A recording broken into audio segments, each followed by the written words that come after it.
ओम शांति। बाप दादा मधुबन। आज की मधुर मुरली 23/9/2023। मीठे बच्चे, आत्मा और परमात्मा का यथार्थ ज्ञान तुम्हारे पास है, इसलिए तुम्हें ललकार करनी है। तुम हो शिव शक्तियाँ।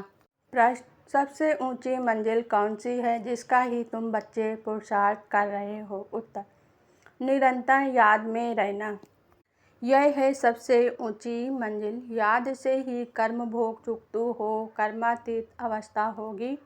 जिस माता पिता से अपार सुख मिल रहे हैं उनके लिए बच्चे कहते, बाबा आपकी याद भूल जाती है। वंडर है ना। देही अभिमानी रहने का पुरुषार्थ चलता रहे तो याद भूल नहीं सकती। गीत किसने यह सब खेल रचाया? ओम शांति। भगवान वाच: बच्चे अपने बाप भगवान को जानते हैं। बच्चे अभी आकर के बाप द्वारा आस्तिक बने हैं। क्योंकि बाप द्वारा बाप को जाना है इसलिए आस्तिक कहलाते हैं। तुमने जाना है बरोबर हम आत्मा हैं, वह हम आत्माओं का बाप है। आज की मुरली से मुख्य 10 पॉइंट। पहली पॉइंट: भल कोई मनुष्य अपने को आत्मा समझते भी हो परंतु परमात्मा को कोई नहीं जानते। दूसरी पॉइंट: बाप को बच्चे ही जानते हैं। बाप 5000 वर्ष बाद फिर आए हुए हैं जब सब बच्चे नास्तिक दुखी बन जाते हैं। तीसरी पॉइंट: बाप समझाते हैं बच्चे तुमको तो देही अभिमानी बनना है। हम आत्मा हैं, परम पिता परमात्मा से वर्षा ले रहे।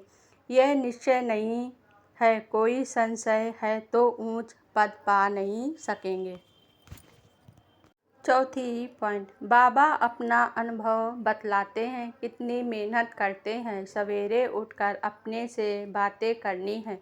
अब पाठ पूरा हुआ, अभी हम गए कि गए, फिर 21 जन्म राज करना है। पांचवी पॉइंट: लक्ष्मी नारायण आदि देवी देवताएं 100% सॉल्वेंट बुद्धि थे, अभी नहीं है। फर्क देखो कितना है। भारत स्वर्ग था, अभी नरक है। यह ज्ञान कोई भी मनुष्य में नहीं है।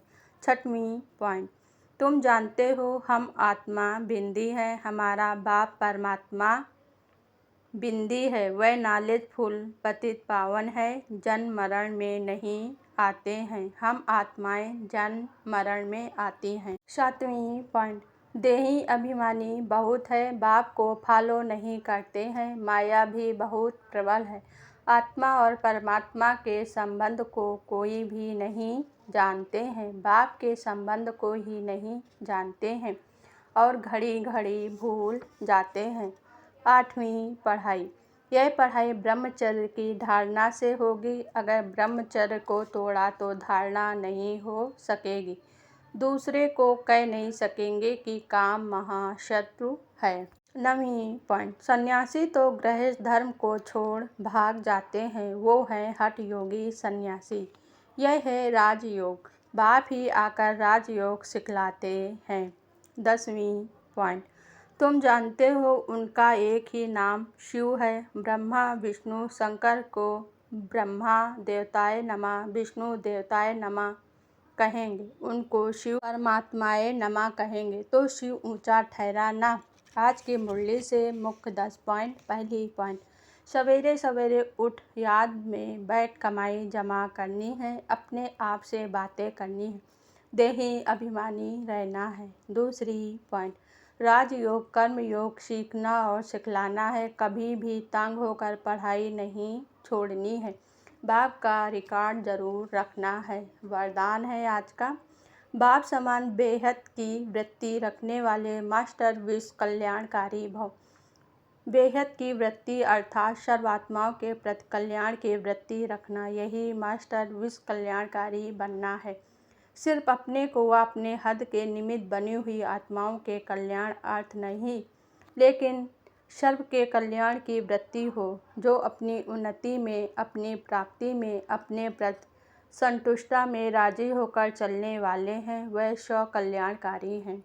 लेकिन जो बेहद की वृत्ति रख बेहद सेवा में बिजी रहते हैं, उन्हें कहेंगे बाप समान मास्टर विश्व कल्याणकारी। स्लोगन है आज का, निंदा स्तुति मान अपमान हान लाभ में समान रहने वाले ही ज्ञानी तू आत्मा है। ओम शांति।